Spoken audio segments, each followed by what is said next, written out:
So the different colors determine your personality and character trait of all the seven endocrine gland, or what the Eastern philosophies from the Hindu philosophers called the chakra centers. Chakras, right. And I call them spiritual, mental, vocal, physical, control, emotional, and sexual. Okay. Okay? So you start from the top. Yeah. Okay. Now I have 3 or 4 explanations of the function of all those 7 centers, which I'll talk about as we go along. Okay. Okay. Now the Hindus actually started talking about the 7 chakra centers about 1,500 years ago. Western medical only started talking about the 7 endocrine glands back in about 1841.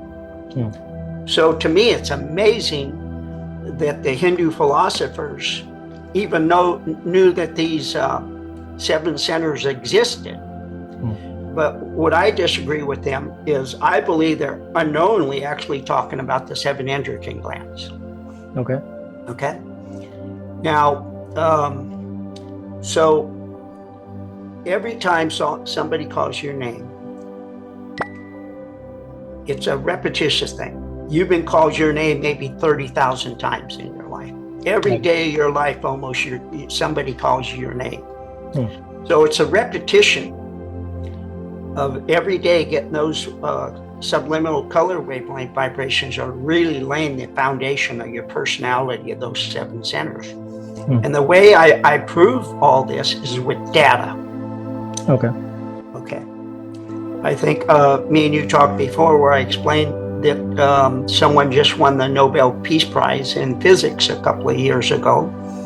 And he was asked by an interviewer, what helped you make this discovery? And he says, I follow my dad's advice. And she says, what was that advice? And he says, my dad told me to follow the data.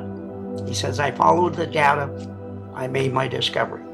So data is usually very important when you're trying to find the right answer to something or discover something. So, so let me explain the functions of the 7 centers. Okay. Okay. Your spiritual center, or what the